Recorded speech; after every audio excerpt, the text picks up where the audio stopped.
It's that time of the week.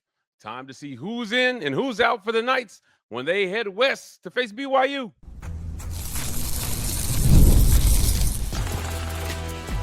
You are Locked On UCF, your daily podcast on the UCF Knights, part of the Locked On Podcast Network, your team every day.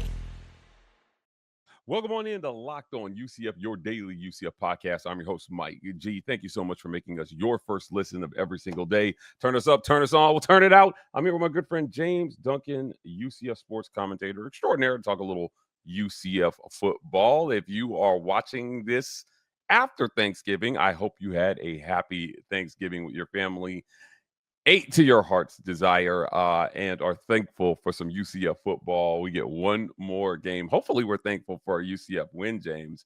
On today's show, we're going to talk about that injury report as we do every single week. Who's on it, who's out, who's probable, who's doubtful. And then we're going to talk about a big possible exclusion for BYU on offense, then make our predictions as we do every single week right here on Locked On UCF. Before we get into this, James, the most important question I have for you: what's your favorite Thanksgiving dish, and why is it homemade baked macaroni and cheese? It is not baked homemade baked macaroni and cheese, but it is another homemade dish that I grew up with, and it is a sweet potato casserole with some marshmallows layered on top that are like burnt, have that nice crisp to them, and then just a little drizzle of cornflakes over them, and it gives you this like crunch with the sweetness of the marshmallow and the sweet potato. Mike, it's the most amazing thing in the world. That's why I'm back here in Jacksonville. Sorry if you guys are like, why isn't he in a dark room? Yeah, I'm in a dark room right now, but I'm here back with the family and get some good eats for sure. What about you, Mike? I'm assuming it's baked mac and cheese. It is. You know, I moved out west and I realized that in other parts of the world, it's not a holiday dish, and I had no choice but to turn them into my local Homeland Security office for terrorism against real Americans. It's wild to not have homemade baked macaroni and cheese on the holidays, but hey, man, that's just me. Look, hit the comments after the video. Let us know what your favorite dish is. We hope that maybe the UCF Knights are feasting on some cougar for Thanksgiving. Look, not a lot of folks, including us, are giving UCF a shot in this one. There's been a couple of games that we've been pretty Debbie Downer about. Texas Tech was probably the most prominent of them. UCF's outclassed in this game. They're outclassed in this game. However, we're any little thing that might flip the tide one way or the other, we're going to take a look at. This week, it's that injury report. So let's jump right into this here. Out for the Knights, Jacurri Brown and Cam Fancher, two QBs on the list. Isaiah Reed, Stacy Gage, we know had surgery. Linebacker Jane McDonald, two O linemen, Carter Miller and Keegan Smith out. Max Drag, tight end out. We'll talk about that one here in a second. Derek LeBlanc at defensive tackle out for the Knights.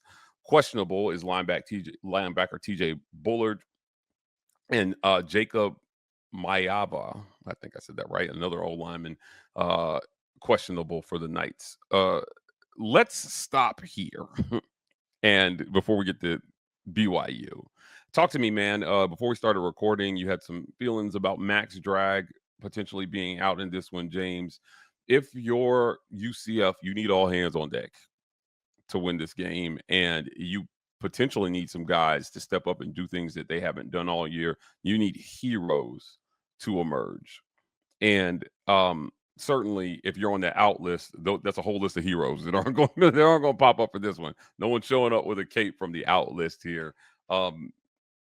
Is this kind of just business as usual for UCF in your mind as far as who's out? You know, some of these guys have been out for multiple weeks, or, you know, is the taking Max Drag out of this a drag for UCF? I think this is relatively business as usual, but, business has been pretty bad as of late. Obviously the guys that you expect to be out, Jacurri and Cam, who are probably going to take medical redshirts this year and, preserve this year of college football for them.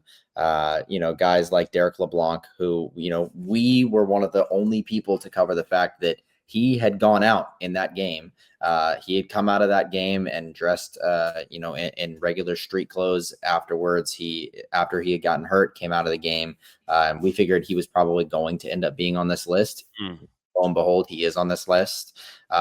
Stacy had season-ending surgery. There's a bunch of guys on here that aren't on this list that have not played in ages because that they've had season-ending injuries. Sincere Edwards, Horace Lockett, but some guys that you're pretty thankful, if there's anything to be thankful for on Thanksgiving, that aren't on this list or that are even not even doubtful, are Malachi Lawrence, a guy that came out of a game previously, Nigel Kelly, a guy that's came out of the game previously, RJ Jackson, a guy that got a little nicked up last game. So there's a lot of guys that aren't on this list that you're really happy that they are there. Unfortunately, Max Drag is one of your best blocking tight ends. He's had a little bit of holding issues this year, but not as big as a lot of other people on the team. He is one of your most reliable running back formation tight ends. And it's going to put double the workload on guys like Kylan Fox and guys like Dylan Wade, who have been putting a lot of time in on the hands team and been really good at receiving the ball this year. Specifically, Dylan Wade has had an unreal season and an unreal stretch of the past 3 or 4 games. But he is going to have to put in the work too in running back sets, Mike. Yeah, I agree. Look, again, nothing really surprising for me on the injury report for UCF. But however, there's another side to this coin. We're going to get to the break, and when we come back, we're going to take a look at BYU and who they potentially have out that could not really turn the tide for UCF, but it could make things interesting. We'll talk about that next right here on Locked On UCF. The holidays always feel a little easier when you already know the perfect gift. And Omaha Steaks makes it almost too simple. Whether you're treating yourself this season or sending something memorable to family and friends, Omaha Steaks delivers handcrafted perfection right to their door. And this week is the best time to jump in because their cyber deals are here. And the deals are huge. The quality is exactly what you hope for. Incredibly tender steaks, rich flavor, and meals that make hosting or weeknight cooking easier. Save big on unforgettable gifts with Omaha Steaks. Visit omahasteaks.com for 50% off site-wide and an extra 20% off select flavors during their cyber sale. And for an additional $35 off, use promo code COLLEGE at checkout. That's omahasteaks.com, promo code COLLEGE. Terms apply. See site for details.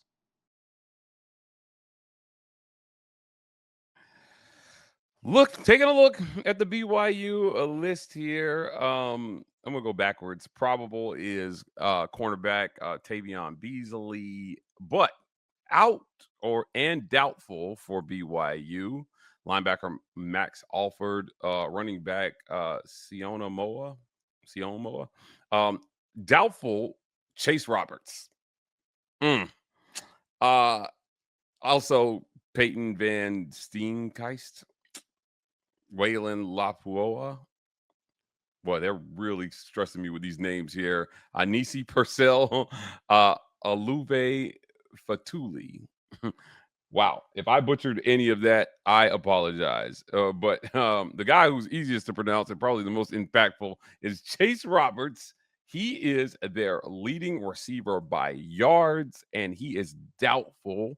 If he can't go in this one, that's one less huge weapon for BYU, and that is an absolute win for UCF. Chase Roberts, 74 targets. That's the second most targets for a wide receiver on the team. Parker Kingston has the most targets with 75 targets, so those guys are pretty even. They distribute the ball to those guys pretty evenly. Kingston has 51 receptions. Chase Roberts has 44 receptions, but Roberts with 713 yards and 5 touchdowns. Kingston with 678 yards and 4 touchdowns. So a combined almost 1,400 yards and 9 touchdowns between those two guys. Half of that is gone. Half of that is gone. Half of that production is gone. Talk to me, man. Look, we talked a lot this week about Bear Bachmeier, but taking away a young quarterback's weapons sometimes can have a little bit of an effect. If you're UCF here, again, this is a win for you. It's one less really dangerous guy that they've got a ton of chemistry with that you maybe have to worry about. Now, maybe they're deep at wide receiver and some other kid comes off the bench and goes nuts here, but there is really, to me, no replacement for the type of experience that Chase Roberts is going to be if he can't go. If you're a UCF man, does this make you defend them any differently with him being out of the game? Yeah, absolutely. Chase Roberts is one of those like just big impact player guys that is just unbelievably frustrating for every team to play against. Mm-hmm. He is a 50-50 nightmare at 6'4", 210 pounds. He is a guy that you can just throw the ball up to and he will go catch it. This is like, you're taking a piece out of this giant put together puzzle, and BYU has figured out ways to be successful regardless of if they're throwing the ball to Chase Brown, or if they're throwing the ball to Chase Roberts or not. Their main attack is this unreal ground game, but anytime they need a phenomenal play in the air, they throw it up to Chase Roberts. This does make you play him a little differently, though. It does make you keen in a little bit and focus on Parker Kingston. Parker Kingston, a little bit of a different receiver at 5'11", a little bit of a lighter guy. He's not going to give you the 50-50 aspect of the passing game. He's not someone that is a deep ball, let's just throw it up to him, he's going to go grab it target. He's more of a guy that can get loose because of his elite speed and agility. BYU is not just Chase Roberts the way that last year UCF was just RJ Harvey. He's one of their many elite players and playmakers on that team. I think it does. If you're a UCF fan, there's nothing about that doesn't make you like get a little bit of hope, which, it's kind of reminiscent of, and I'll talk a little bit about our predictions, but it's a little bit reminiscent of the UCF Arizona State game, where you were going into that game with a questionable QB situation. Your team wasn't doing so hot. You weren't coming off great games, but then you hear that Cam Scadaboo wasn't playing. And you were like, maybe we've got a chance. And in that game, they fought really hard and they lost it at the very end. Maybe this year's a little different. Maybe Chase Roberts being out is kind of this sign of hope for UCF fans. But once again, you talked about being outclassed in terms of how the year is going. I think you definitely are outclassed on the field. And I think a little bit on the fan side, you're outclassed as well, Mike. We got a lot of comments in our last video, and those are some of the nicest people I have ever interacted with. I ain't gonna lie. BYU fans are some of the nicest people, I think, in college football here. They're like, oh, you're the best podcaster in the Big 12. And I was like, oh, my boy Jake's doing all right, giving you guys content. But look, you're talking about the 4th leading receiver in the Big 12 in Chase Roberts. Ahead of him, Amari Thomas at Houston. Josh Cameron, obviously, is really good at Baylor. And then Eric McAllister at TCU. Now, McAllister is the only receiver in the Big 12 to broach 1,000 yards so far this season. I doubt Chase Roberts does that in the time that he has left, unless it's extra games essentially. Yeah. But I don't know. I can't look and say this is nothing. Now he is listed as doubtful. Maybe he's a game time decision. As we're recording this, we don't have that information. But every time we look at these availability reports, I'm not just looking at who's out for UCF. I'm looking at who's out for the other team that they potentially don't have to worry about. And so many times, it's a bunch of guys who haven't taken a ton of snaps. But then every once in a while, one name stands out, and I'm like, and you were like, whoa, wait, he's out? Potentially? Yeah, that's a big deal. Yeah, I don't know. I'm gonna text Jake, man, and ask him about this one here. Because like I said, we have been trying all week to just find reasons that UCF could maybe just hang around until the fourth quarter. You're on the road, it's a tough place to play. They're fighting for their playoff lives here. They blew it last year, and so they've got that stuck in their minds. We don't want to blow it this year. And this is just that little glimmer of hope in my mind that UCF may be able to figure something out here. James, we're going to get to our last segment. We're going to make some predictions. I've made my prediction, but I'm going to make it again. I got to get your prediction officially on the record for this one. So let's hear from our sponsors. And when we come back, it's prediction time.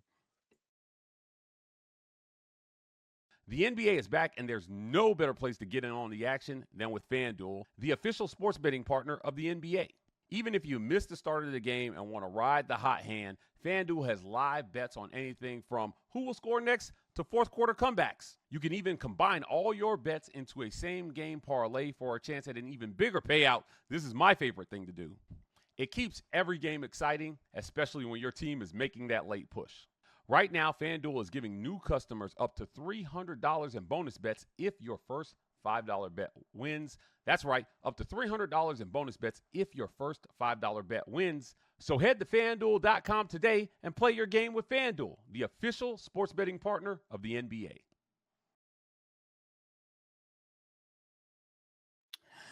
James, talk to me.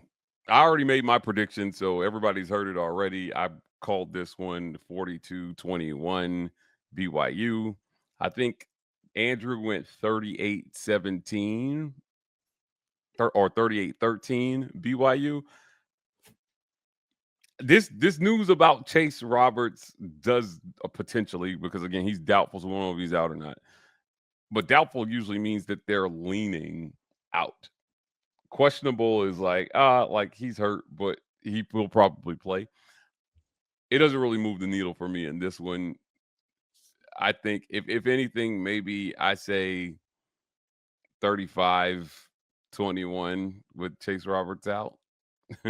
BYU still should win this one by multiple scores. The spread, I think, is 17.5 is what we're getting on this one right now. Yeah. Is it that big now? It was sizable. I'll double check here while you're giving your prediction, but what say you, my friend? How many does BYU win in this one?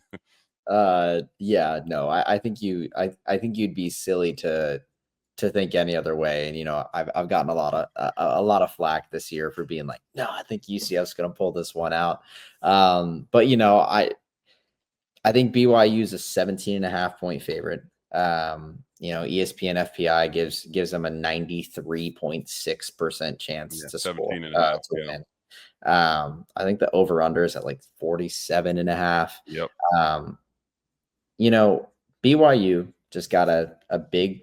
I shouldn't say big. They got a win over Cincinnati. It was 26-14. LJ Martin had like a 200+ yard game where he scored 2 TDs. He's an animal. I think it's going to be tough. I think if you give him the rock, against this UCF defense, I have to hope he's going to have less than 200 yards. This UCF defense has been really, really solid. I think you get them to score less than 40. I think you get them to score less than 35. So I think I'm going to go with 31-17. I think UCF does get in the end zone.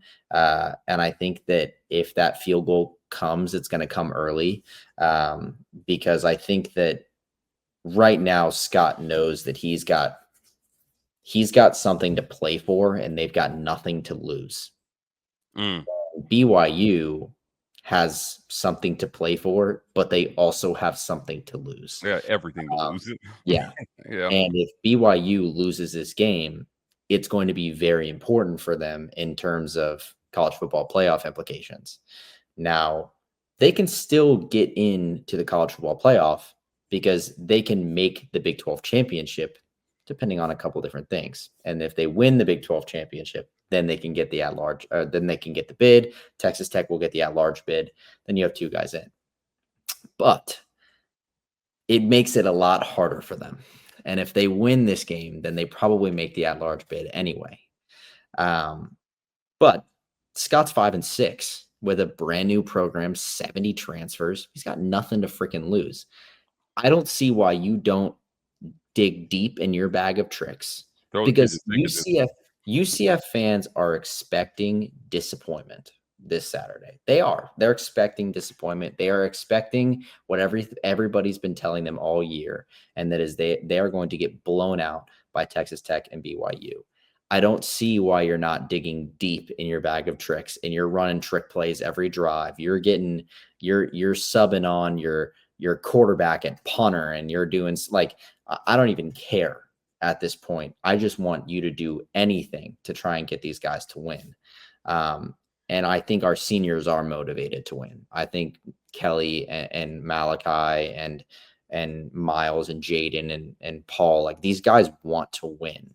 I think they are going to give you their best shot. I don't necessarily know if that's going to be enough, considering BYU is just on a tear right now. I think also weather could play a big play here.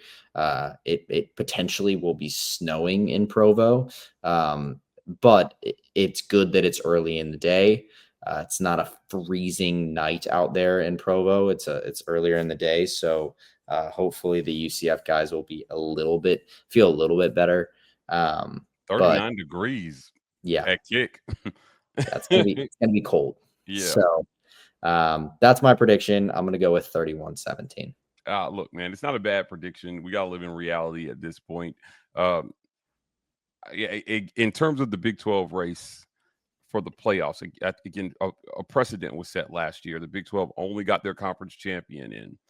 A lot of teams blew it down this stretch. If you're BYU and you want to make sure that your conference is represented at least twice, you need to win this game. And it takes that out of the fates of those people who are Big 12 haters to say you don't belong.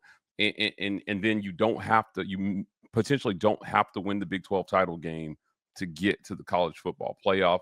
The winner will go and the runner-up would go as it should be. But there is, I think, maybe a little bit of a smaller margin for error for teams outside of the Big Ten and the SEC. So it's really important that a new precedent is set this year, and BYU is going to be after that. If you're UCF, you don't care anything about that. You want to beat these guys, and you know what? When you're in the conversation for the college football playoff, you'll care about this. But right now, all these guys care about is pulling off a massive upset on Saturday. Either way, we're going to be here to talk about it. James Duncan, UCF sports commentator, I want to thank you for joining me on today's show to talk a little UCF football. Hit the comments after the video, guys. Let us know what you think about who's out and who's in. Could Chase Roberts being out potentially affect the outcome of this game? We want to hear from you. And as always, give us your score predictions. We're going to go ahead and get out of here. I want to thank everybody for making Locked On UCF your first listen of every single day. We'll see you guys after the game right here on Locked On UCF.